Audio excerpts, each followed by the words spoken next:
السلام علیکم خواتین و حضرات، آج میں آپ کو ایک روح کی سچی ڈراؤنی کہانی سناتا ہوں۔ اس نے پردہ ہٹا کر کھڑکی سے باہر جھانکا۔ سامنے نظر آنے والے منظر کو دیکھتے ہی اسے جھڑجھڑی سی آ گئی۔ چاند کی ہلکی سی روشنی میں رہائشی علاقے میں موجود ایک پلاٹ پر قائم وہ چھوٹا سا قبرستان بہت عجیب لگ رہا تھا۔ رومیسا نے گھبرا کر کھڑکی کا پردہ چھوڑ دیا۔ ویسے بھی آج نوید کی نائٹ ڈیوٹی تھی۔ ایسے میں گھر کی تنہائی اور کچھ دیر پہلے دیکھا گیا منظر اس کی گھبراہٹ میں مزید اضافہ کر گیا۔ اس نے گھڑی میں ٹائم دیکھا، ابھی صرف 12 بجے تھے۔ آج مالا واک کرنے اوپر نہ آئی تھی، ورنہ اس کا وقت اچھا گزر جاتا۔ ویسے بھی جب سے سرد موسم کی اندھیری راتیں شروع ہوئی تھیں، مالا اوپر کم ہی آئی تھی، کیونکہ اسے سردیاں خاص پسند نہیں تھیں، جبکہ رومیسا تو اس سرد موسم کی دیوانی تھی۔ تھوڑی دیر بستر پر بیٹھ کر اس کا خوف قدرے کم ہوا۔ اس نے کمرے سے نکل کر باہر جھانکا تو اماں ہاجرہ اپنے کمرے میں سونے جا چکی تھی۔ رومیسا نے کافی میکر نکالا، لاؤنج میں رکھا، ٹی وی چلایا۔ ٹی وی کی آواز نے گھر میں پھیلی خاموشی کو ختم کر دیا۔ وہ نہایت اطمینان کے ساتھ کافی بنا کر ٹی وی کے سامنے آ بیٹھی، جہاں کوئی ٹاک شو چل رہا تھا۔ ٹی وی دیکھتے دیکھتے اسے ٹائم کا پتہ نہیں چلا اور وہ وہیں صوفے پر سو گئی۔ رومیسا کی 6 ماہ قبل شادی ہوئی تھی اور وہ رخصت ہو کر نوید عالم کے ساتھ اس کی فلیٹ میں رہ رہی تھی، کیونکہ اس کی ساس اپنے بڑے بیٹے کے پاس لندن میں رہتی تھی، جبکہ نوید محکمہ گورنمنٹ کا ایک اعلیٰ سرکاری آفیسر تھا، جس کے باعث وہ اپنی نوکری چھوڑ کر لندن جانے پر آمادہ نہ تھا۔ یہی سبب تھا جو وہ اپنا آبائی گھر کرائے پر دے کر خود یہاں شہر کے ایک مہنگے علاقے کے لگژری فلیٹ میں رہائش پذیر تھے، جہاں رومیسا کو اور تو کوئی مسئلہ نہ تھا سوائے اس خالی پلاٹ کے جو اس کے بیڈ روم کی کھڑکی کے عین سامنے تھا۔ اس پلاٹ کے چاروں طرف باؤنڈری وال کے علاوہ ایک بڑا سا گیٹ بھی تھا۔ اس پلاٹ کے اندر چھوٹی چھوٹی قبریں تھیں۔ اماں ہاجرہ نے بتایا تھا یہ ہندوؤں کا قدیمی قبرستان ہے، چونکہ یہ علاقہ پہلے آباد نہ تھا، لہٰذا قبرستان بنا دیا گیا۔ مگر وقت اور ضرورت کے ساتھ بڑھتی ہوئی آبادی کی وجہ سے قبرستان کے آس پاس کئی منزلہ بلڈنگ بن گئی، مگر اس پلاٹ پر موجود وہ قبرستان آج بھی اپنی جگہ موجود تھا۔ یہ قبرستان کم از کم رومیسا کو ضرور پریشان کر رہا تھا، جبکہ اماں ہاجرہ اور نوید کو اس سے کوئی مسئلہ نہ تھا اور نہ ہی کبھی کسی اور بلڈنگ والے نے شکایت کی تھی۔ اس لیے رومیسا بھی خاموش تھی، کیونکہ اسے لگتا کہ شاید یہ پریشانی اس کی اپنی خود ساختہ ہے، ورنہ دوسرے لوگوں کو کوئی پرابلم نہ تھی کہ رہائشی علاقے میں یہ قبرستان ہے۔ شکر ہے تم آ گئی، ورنہ میں تو چھت پر اکیلے اکیلے واک کر کے بور ہو چکی تھی۔ سیڑھیوں سے اوپر آنے والے سایہ مالا کا تھا۔ رومیسا اسے دیکھتے ہی کھل گئی۔ رومیسا نے دیکھا کہ اس کی سفید رنگت میں قدرے پیلاہٹ کھلی ہوئی تھی۔ وہ اپنے چہرے سے بیمار اور تھکی تھکی لگ رہی تھی۔ رومیسا نے پوچھا، طبیعت کیسی ہے تمہاری؟ بہتر ہے، مالا کا جواب ہمیشہ اتنا ہی مختصر ہوتا تھا۔ پھر بھی اس کا ساتھ رومیسا کو کافی اچھا لگتا۔ وہ کافی کم گوسی لڑکی جو شاید فرسٹ فلور کے کسی اپارٹمنٹ کی رہائشی تھی۔ یہاں شفٹ ہونے کے بعد پہلے دن رومیسا اوپر واک کرنے آئی تو وہاں مالا پہلے ہی موجود تھی۔ دبلی پتلی سی یہ لڑکی رومیسا کو دوستی کے لیے اچھی لگی، مگر ان دونوں کی دوستی صرف چھت تک ہی محدود تھی۔ نہ کبھی مالا نے اسے اپنے گھر آنے کی دعوت دی اور نہ رومیسا اسے اپنے ساتھ نیچے لے کر گئی۔ وجہ شاید ٹائم تھا، جو اوپر واک کے دوران اتنا زیادہ ہو جاتا کہ رومیسا کو اپنے گھر لے جانا اچھا نہ لگا۔ مونگ پھلی کھاؤ گی؟ واک کے دوران رومیسا اپنے ہاتھ میں پکڑا گرم مونگ پھلی کا لفافہ اس کی جانب بڑھایا۔ سوری، میں مونگ پھلی نہیں کھاتی۔ عجیب لڑکی ہو تم یار، کچھ بھی نہیں کھاتی، نہ مونگ پھلی، نہ ریوڑی، نہ ہی کوئی ڈرائی فروٹ، یہاں تک کہ بنے ہوئے چنے بھی نہیں کھاتی۔ رومیسا جب بھی اسے چیز کھانے کو دیتی وہ ہمیشہ ہی انکار کر دیا کرتی۔ رومیسا کو احساس ہوا کہ مالا شاید ہندو ہے، اس لیے کسی مسلمان کے ہاتھ کا نہیں کھاتی۔ اس نے اتنے ماہ میں آج تک مالا سے کبھی اس کے مذہب کے متعلق نہ پوچھا تھا، کیونکہ اسے اچھا نہ لگتا تھا۔ حالانکہ کئی بار اس کا دل چاہا کہ وہ اسے اس قبرستان کے بارے میں پوچھے جو اس کے گھر کے قریب ہی تھا، پھر یہ سوچ کر کہ کہیں اسے بات نہ لگ جائے وہ خاموش ہو جاتی۔ اچانک کالے رنگ کا بڑا سا بلّا ان کے سامنے آ کھڑا ہوا، جو اپنی گہری نیلی آنکھوں سے ان کی جانب ایسے گھور رہا تھا کہ وہ دونوں خوفزدہ ہو گئی۔ جبکہ مالا تو ویسے بھی بلیوں سے ڈرتی تھی، جس کا عملی مظاہرہ کئی بار رومیسا دیکھ چکی تھی۔ یہ کہاں سے آ گیا؟ وہ ٹوٹا پھوٹا جملہ ادا کرتی رومیسا کے پیچھے اس طرح چھپ گئی۔ رومیسا نے چپر اتار کر بلے کی جانب پھینکی۔ وہ فوراً پیچھے کی جانب بھاگ گیا۔ اس کے بھاگتے ہی مالا نے سیڑھیوں کی جانب دوڑ لگا دی۔ رومیسا نے پیچھے جا کر اسے روکنے کی کوشش کی، مگر وہ سیڑھیاں اترتے ہی ایسے غائب ہوئی کہ رومیسا کو اندھیرے میں نظر نہ آئی۔ مالا کے اس طرح خوفزدہ ہو کر بھاگنے میں وہ دل ہی دل میں ہنس دی اور نیچے اتر آئی۔ جانے کیوں آج رومیسا کا دل چاہا وہ مالا سے اس کی ذاتی زندگی کے متعلق کچھ سوال کرے۔ شاید لاشعوری طور پر اس کے اندر یہ خواہش جاگ رہی تھی کہ وہ جانے مالا کون ہے۔ 4 ماہ سے ان کی ملاقات تقریباً روز ہی چھت پر اس طرح ہوتی، مگر وہ یہ نہ جانتی تھی کہ مالا اس بلڈنگ کے کون سے فلور پر رہتی ہے، وہ کیا کرتی ہے، شادی شدہ ہے یا نہیں۔ یہ سوچ کر اس نے آج اپنی گفتگو کا آغاز مالا کی ذاتی زندگی کا ارادہ کرتے ہوئے پہلا سوال پوچھا، تمہارے گھر میں اور کون ہوتا ہے؟ مطلب؟ چلتے چلتے رک کر مالا نے حیرت سے کچھ اس طرح رومیسا کو دیکھا کہ وہ بھی تھوڑا سا گڑبڑا گئی۔ مطلب ہے کہ تم اکیلی رہتی ہو؟ تم شادی شدہ ہو یا نہیں؟ اس کے سارے جملے کا ایک لفظ میں جواب دے کر وہ اس طرح آگے کی طرف بڑھی کہ اس سے مزید کچھ پوچھنے کی خواہش رومیسا کے اندر ہی دم توڑ گئی۔ وہ بولی، میں فرسٹ فلور فلیٹ نمبر 103 میں رہتی ہوں۔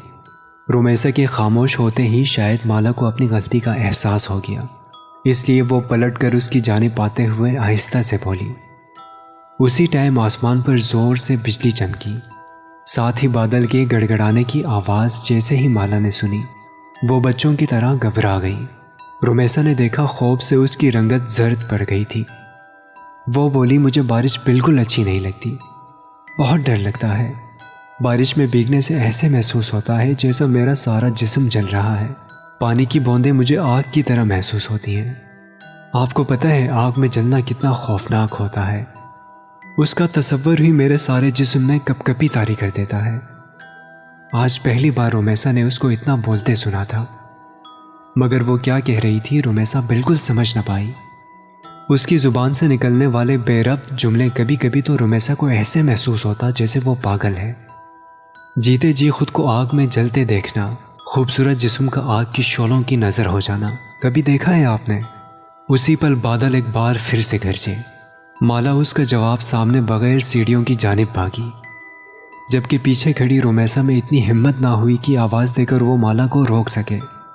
1 ہفتے سے زیادہ ہو گیا تھا مالا چھت پر نہ آئی تھی۔ ویسے بھی پچھلے ہفتے سے بارشیں ہو رہی تھی، چونکہ وہ اور بہت ساری چیزوں کی طرح بارش سے بھی ڈرتی تھی، اس لیے وہ اوپر نہ آئی تھی۔ مگر اب 2 دن سے بارش بالکل ختم ہو گئی تھی، پھر بھی وہ اوپر نہ آئی۔ جب شام میں نوید کے ساتھ باہر جاتے ہوئے اس نے بے اختیار رک کر فلیٹ نمبر 103 پر نظر ڈالی، جہاں بڑا سا تالا اندھیرے میں بھی نظر آ رہا تھا۔ اس کا مطلب یہ ہوا وہ کہیں گئی ہوئی ہے۔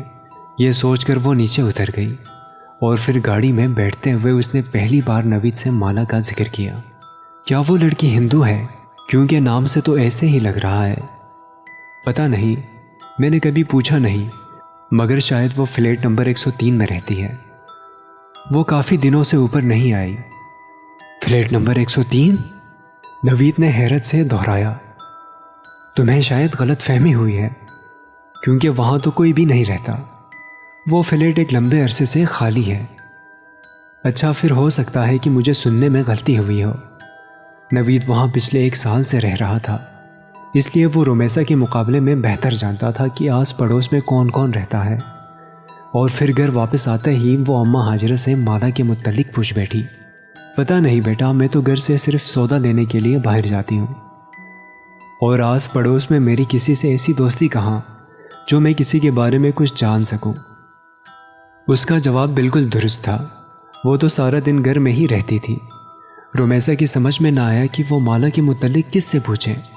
پھر سوچا ہو سکتا ہے کہ 1-2 دن میں وہ خود ہی اوپر آ جائے، مگر ایسا بھی نہ ہوا۔ یہ سوچ کر وہ ایک دن اماں ہاجرہ کو لیے نیچے فرسٹ فلور پر آ گئی، جہاں آمنے سامنے کئی فلیٹ بنے ہوئے تھے۔ یہاں ہر فلور پر 10 فلیٹ تھے۔ فرسٹ فلور کے 103 فلیٹ کے علاوہ تقریباً سب میں ہی لوگ آباد تھے۔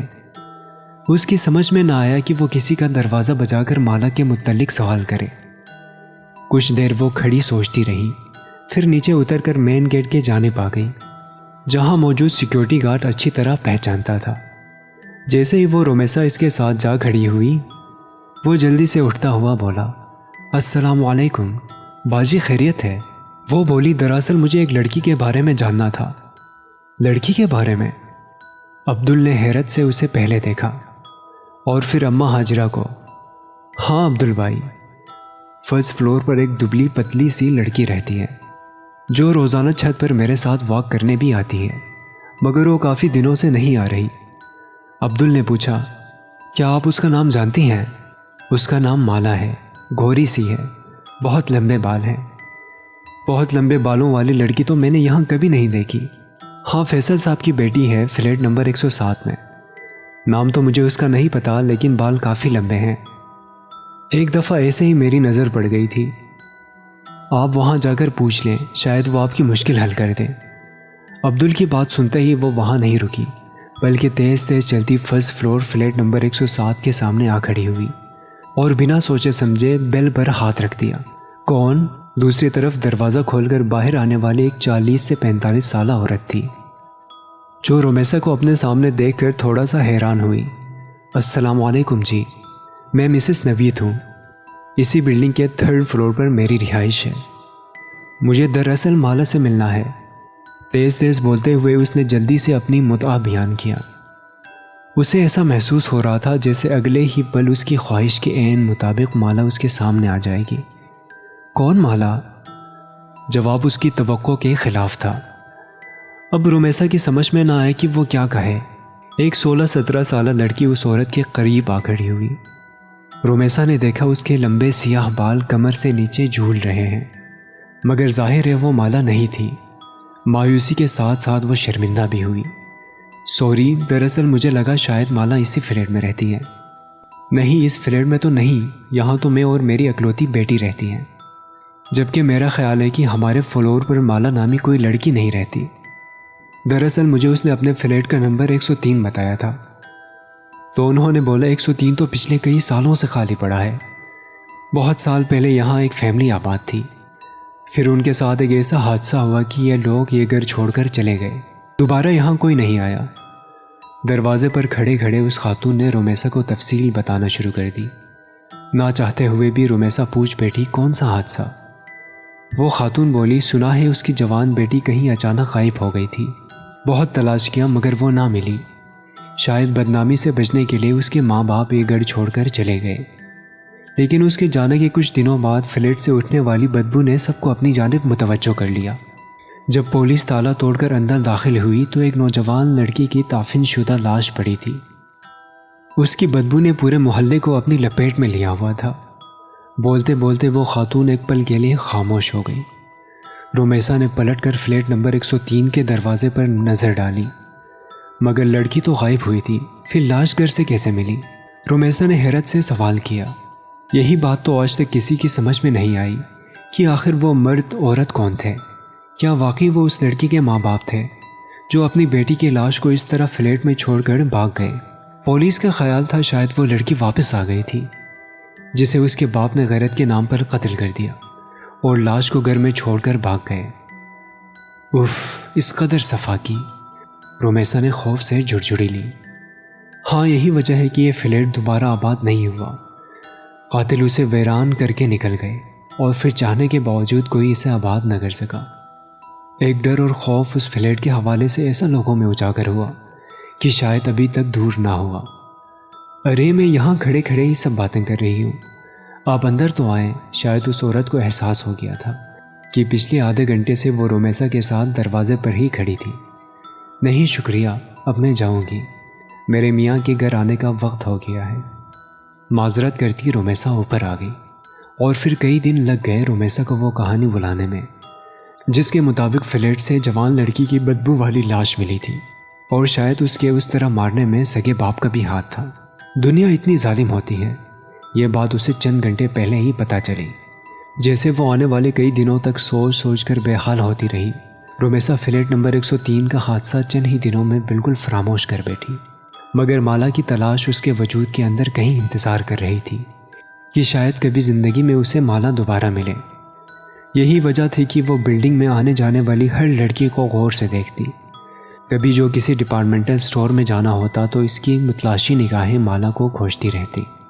سڑک سے گزرنے والی ہر لڑکی میں وہ مالا کو تلاشتی، مگر مالا نہ جانے کہاں گم ہو گئی تھی، جو ہر بار رومیسا کی تلاش کو ناکامی کا منہ دیکھنا پڑتا۔ اس کی تلاش مالا کے ساتھ لگن اتنی سچی تھی کہ ایک دن وہ اس میں کامیاب ہو گئی، مگر ایسی کامیابی جس کے بعد کئی سالوں رومیسا کا یہ دل سوچ کر کامتا رہا کہ اس نے مالا کی تلاش کی اتنی کوشش آخر کی کیوں۔ وہ جاتی سردیوں کی ایک شام تھی۔ اماں ہاجرہ کو صبح سے ہی نزلہ زکام نے جکڑ رکھا تھا، جس کے باعث وہ اپنی چارپائی پر رضائی اوڑھے پڑی تھی۔ نوید عالم آفس کے کسی کام کے سلسلے میں کل کوئٹہ گیا ہوا تھا، اور اس تنہائی میں رومیسا کا دل بے حد گھبرا رہا تھا۔ 2 گھنٹے اس نے لاہور اپنی جان اور بہن سے بات کی، پھر جیسے ہی فون بند کیا اسے ایسا محسوس ہوا جیسے کوئی بیرونی دروازے کے پاس سے گزر کر اوپر جانے والی سیڑھیوں کی جانب بڑھا ہے۔ اس کا اندرونی لکڑی کا دروازہ کھلا تھا، جبکہ اس کے باہر موجود گرل کو وہ ہمیشہ اندر سے لاک رکھتی تھی۔ تنہائی میں ابھرنے والے تجسس کے ہاتھوں مجبور ہو کر اس نے گرل کے باہر جھانکا۔ ایک بہت لمبے بالوں والی لڑکی تیز تیز اوپر سیڑھیاں چڑھتی جا رہی تھی۔ رومیسا کو لگا وہ مالا ہے۔ وہ جلدی سے اپنا دوپٹہ اوڑھے اس لڑکی کے پیچھے لپکی تو اوپر چھت پر جا کر غائب ہو چکی تھی۔ رومیسا تیزی سے سیڑھیاں چڑھتی اوپر آئی۔ سرے شام ہی چھت پر اندھیرا چھایا ہوا تھا۔ آخری سیڑھی پر قدم رکھ کر رومیسا نے جیسے ہی سیڑھیوں کے قریب موجود بلب آن کیا، اس کی روشنی پوری چھت پر پھیل گئی۔ مالا، مالا! اوپر چڑھتے اس نے آواز لگائی۔ اس کی آواز پر کسی نے کوئی جواب نہیں دیا۔ رومیسا نے تھوڑی مزید آگے بڑھ کر دیکھا۔ چاروں طرف ایک ہو کا عالم تھا۔ چھت بالکل خالی پڑی تھی۔ وہ ایک دم گھبرا کر واپس پلٹی تو اس کا پاؤں اس کالے بلے سے ٹکرا گیا جو ہمیشہ مالا کو خوف زدہ کر دیتا تھا۔ بلی نے بلبلا کر رومیسا کی جانب دیکھا۔ اس کی چمکتی موٹی کانچ جیسی آنکھوں میں جانے کیا تھا کہ رومیسا ایک دم خوف زدہ ہو کر نیچے بھاگی۔ کامتے ہاتھوں سے گرل کا لاک کھولا تو سامنے ہی اماں ہاجرہ کھڑی تھی۔ بیٹا تم کہاں چلی گئی تھی؟ نوید صاحب کا فون آیا تھا، تمہاری خیریت پوچھ رہے تھے، انہیں فون کر کے جواب دے دو۔ بات کرتے کرتے اماں ہاجرہ کو احساس ہوا کہ رومیسا کچھ گھبرائی ہوئی ہے۔ کیا بات ہے بیٹا، سب خیر تو ہے؟ جواباً رومیسا نے کچھ دیر قبل والا سارا واقعہ سنا دیا۔ جیسے سنتے ہی اماں ہاجرہ نے اس کی طرف دیکھتے ہوئے کہا، میری بات مانو تو بیٹا اس لڑکی کو بھول جاؤ، کیونکہ مجھے ایسا محسوس ہو رہا ہے جیسے تم نے اسے اپنے حواسوں پر پوری طرح سوار کر لیا ہے۔ وہ تمہارے خیالوں سے نکل کر ایک شکل میں ڈل گئی ہے جو تمہیں ہر وقت یہاں وہاں دکھائی دے رہی ہے۔ میرا خیال ہے اماں آپ درست کہہ رہی ہیں، رومیسا نے ایک گہرا سانس لیتے ہوئے کہا۔ مجھے شاید وہم ہوا تھا کہ کوئی اوپر گیا ہے، بلا وجہ ہی اوپر بھاگی۔ شاید دماغ خراب ہو گیا ہے، اور رات کو کھانے تک وہ شام کا واقعہ بالکل بھول چکی تھی۔ کھانا کھا کر اس نے نوید سے فون پر بات کی، پھر کافی بنا کر ٹی وی کے سامنے آ بیٹھی۔ جب اسی پل باہر ہلکی ہلکی بارش شروع ہو گئی تھی۔ رومیسا کافی کا کپ لے کر اپنے کمرے میں موجود کھڑکی کے سامنے آ گئی۔ ابھی اس نے پردہ ہٹا کر باہر دیکھا ہی تھا کہ اسے محسوس ہوا سامنے قبرستان کے بیچوں بیچ کوئی کھڑا ہے۔ وہ جلدی سے کھڑکی کی آڑ میں ہو گئی۔ شاید کوئی چور یا ڈاکو تھا، یا پھر کوئی قریب کچرا چننے والا بچہ۔ وہ شاید بارش سے پناہ لینے کے لیے رات کے اس پل قبرستان میں داخل ہوا تھا۔ ایسے ہی وقت گزاری کے طور پر رومیسا اسے دیکھ رہی تھی۔ جب وہ سایہ آہستہ آہستہ چلتا ہوا قبرستان سے باہر نکل آیا، رومیسا نے دیکھا وہ ایک لڑکی تھی جو دھیرے دھیرے چلتی روڈ پر آنے لگی۔ پیلے بلب کے نیچے آ کر کھڑی ہوئی۔ لمبے سیاہ بال اس کی پشت پر پھیلے تھے۔ وہ یقیناً مالا تھی، جو کہ رومیسا کا وہم ہرگز نہیں تھا۔ اس نے جلدی سے کھڑکی کھول کر نیچے جھانکا تاکہ مالا کو آواز دے کر اپنی طرف متوجہ کر سکے، لیکن اس کی آواز دینے سے قبل ہی مالا نے بجلی کے کھمبے کے پاس کھڑے ہو کر اوپر دیکھا۔ اتنی دور سے بھی رومیسا کو لگا کہ مالا اسے دیکھ کر مسکرا رہی تھی۔ مالا کی مسکراہٹ میں نہ جانے ایسا کیا تھا کہ رومیسا خوفزدہ ہو کر تھوڑا پیچھے ہو گئی، جبکہ اسی پل مالا پلٹی اور سست قدمی سے چلتی قبرستان کے اندر داخل ہو گئی۔ اس کے اندر داخل ہوتے ہی فضا میں پھیلا اندھیرا مزید گہرا ہو گیا۔ رومیسا نے آنکھ پھاڑ کر چاروں طرف دیکھا۔ وہ قبرستان بالکل خالی تھا۔ اف میرے خدا! خوف کی ایک جڑجڑی نے اسے اس طرح اپنے لپیٹ میں لیا کہ وہ کھڑے کھڑے زمین پر گر گئی۔ زمین پر گرتے وقت مالا کے الفاظ اس کے کانوں میں گونج رہے تھے۔ بارش کی بوندیں میرے جسم پر آگ کی طرح برستی ہیں۔ تم نے کبھی کسی کو جلتے ہوئے دیکھا ہے؟ جلنے کی تکلیف اور اس کے ساتھ رمیسا بے ہوش ہو گئی۔ جب اسے ہوش آیا تو اس کی امی اور نوید عالم دونوں ہسپتال میں اس کے پاس تھے۔ بقول نوید کے رمیسا ایک ہفتے بعد ہوش میں آئی تھی۔ وہ کیوں بے ہوش ہوئی تھی وہ یہ چاہ کر بھی کسی کو نہ بتا سکی، مگر اس کی حالت کی پیش نظر بغیر اس کے کہے اپنا گھر تبدیل کر لیا، اور زندگی میں دوبارہ وہ کبھی اس طرف نہ گئی جہاں آخری بار اس نے مالا کو دیکھا تھا۔ مالا کون تھی، کہاں رہتی تھی، یہ سب جاننے کی خواہش دم توڑ گئی تھی، یا شاید وہ جان گئی تھی مالا کی اصل حقیقت کیا ہے۔ دوستوں، ہم امید کرتے ہیں کہ ہماری آج کی ویڈیو آپ کو پسند آئی ہوگی۔ اس ویڈیو کو زیادہ سے زیادہ شیئر کریں اور آنے والی ویڈیو تک کے لیے اپنے میزبان سجیل شریف کو اجازت دیجیے۔ اللہ نگہبان۔